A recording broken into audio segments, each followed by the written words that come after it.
मुख्यमंत्री जी बैठे हैं, उप मुख्यमंत्री जी बैठे हैं। अनुसूचित जाति के अन्य जातियों का पिछड़ेपन का और अछूतपन का कारण है सामाजिक, और पासी समाज का पिछड़ेपन और अछूतपन का कारण है राजनीतिक। प्रारंभिक दौर से ही मुसलमानों से, इस्लाम से लड़ते चले गए और आखिर में अंग्रेजों से भी लड़ बैठे। राजा गंगा बख्श रावत, जिनकी हम लोग 10वीं पीढ़ी में हैं, उन्होंने अंग्रेज सेनापति एल्डरटन को मार गिराया था। इसलिए इस पूरी की पूरी कौम पर क्रिमिनल ट्राइब एक्ट लगा दिया गया। माननीय मुख्यमंत्री जी, ये एक्ट इतना कड़ा, जब मुझे पार्टी ने एमएलसी बनाया, मैंने उस पूरे एक्ट को निकाल करके देखा। 14 प्रतिबंध लगाए गए थे। संपूर्ण संपत्ति का जब्त कर लेना और शिक्षा से वंचित कर देना। कोई भी क्षत्रप या जमींदार अपने यहाँ सैन्य स्थिति में नहीं रखेगा। 4 साल का बच्चा होते ही उसके उंगलियों के निशान रजिस्टर पर रखे जाते थे। और उसके बाद में इस धारा की सबसे महत्वपूर्ण विषय थी, कहीं अपील नहीं थी। किसी कोर्ट में अपील नहीं कर सकते थे। जेल से निकलते ही उन्हें फिर से जेल में ठूस दिया जाता था। ऐसी दशा में ये दुनिया की किसी एक कौम पर इस तरीके का अत्याचार नहीं किया गया जितना पासियों पर किया गया था। और धन्य है पासी जो आज भी इतनी संख्या में अपने वर्चस्व को बचाए हैं। माननीय मुख्यमंत्री जी के साथ आज मैंने वो बात कही थी, ये सब राजा सुहेल देव के वंशज हैं। तो एक सवाल होता कि भर कहां चले गए? वो तो भर लोग मानते हैं, भर और पासी दोनों हैं। जिस समय सुहेल देव ने सैयद सालार मसूद गाजी को मारा था, 18 भर पासी राजाओं सहित, उस समय बाराबंकी के महाराजा जस थे और बाराबंकी का नाम जसनोल था उनके नाम पर। यहाँ का नाम लखनऊ डॉक्टर साहब सब जानते हैं। इसलिए मैं कहना चाहता हूं, 1376 में फिरोज शाह तुगलक जब गद्दी पर बैठा तब वो बहराइच जाता है और बहराइच में उसने उसी स्थान को चिन्हित किया जिस जगह पर मसूद गाजी मारा गया था। उसे गाजी की उपाधि दिया और घोषणा किया, भर मारो अभियान चलाया। ये पूरा क्षेत्र सब भरों का था और फांसी फारसी लिखते थे, जो यहाँ बच गए पासी कहकर बच गए और पूर्वांचल में भर हैं। ये हिस्ट्री सब थे और ये अभियान चला 1394 तक, जब तक सैयद वो जिंदा रहा फिरोज शाह तुगलक।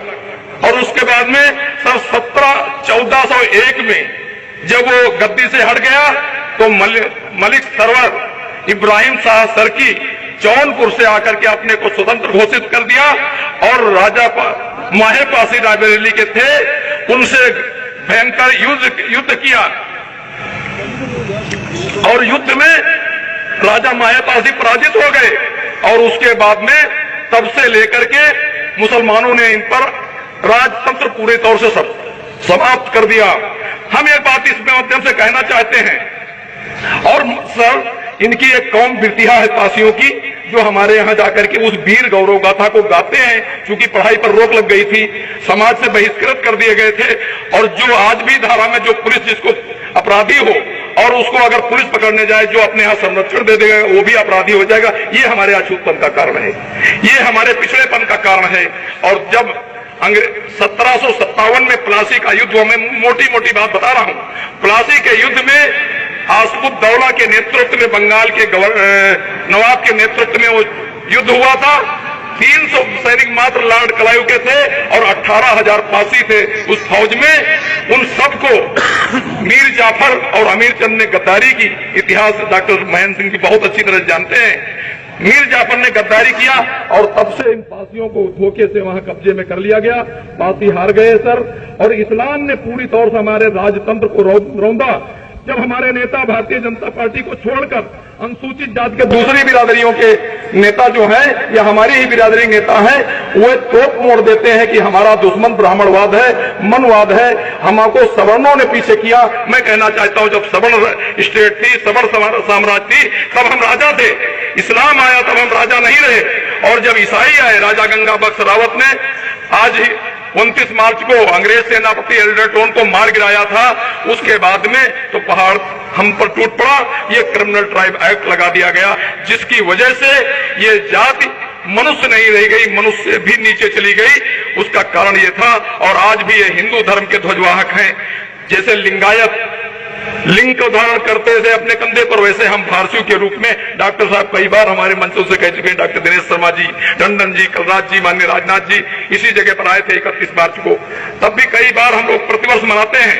मुझे कोई ज्यादा बात नहीं कहनी है सर, मुझे केवल इतनी बात कहनी है, उन धाराओं में जिन व्यक्तियों को बंदी बनाया गया था उनको स्वतंत्रता संग्राम सेनानी का दर्जा मिल गया और पूरी की पूरी कौम पर वो अत्याचार किया गया, ये आपराधिक धारा लगाई गई, तो इस कौम को स्वतंत्रता संग्राम सेनानी का दर्जा कांग्रेस सरकार ने नहीं दिया।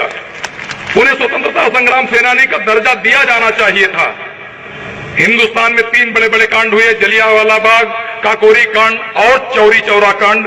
सर चौरी चौरा कांड को पासियों ने अंजाम दिया था, अनुसूचित जात के लोगों ने अंजाम दिया था और 23 अंग्रेज सिपाहियों को थानेदार सहित थाने में फूंकने का काम किया था। इसी की वजह से आदरणीय महात्मा गांधी जी को अपना असहयोग आंदोलन वापस लेना पड़ा था। ऐसी स्थिति, ये बहादुर कौम है, आज भी बीतरागी की तरह अपना कुछ नहीं जान पा रही है। सर मैं अंतिम बात कहकर के अपनी बात समाप्त करता हूं।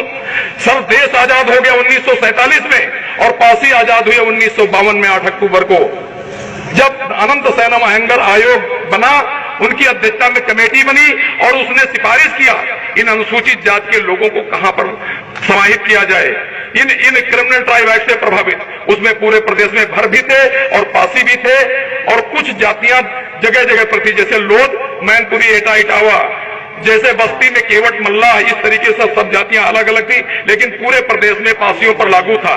इसलिए मित्रों हम कहना चाहते हैं, लॉर्ड साउथबरो कमेटी 1935 में आई थी और उसने सिफारिश किया था इन अपराधशील जातियों के लिए तब तक के दबाए रखना चाहिए जब तक अंग्रेजी हुकूमत चले। गोविंद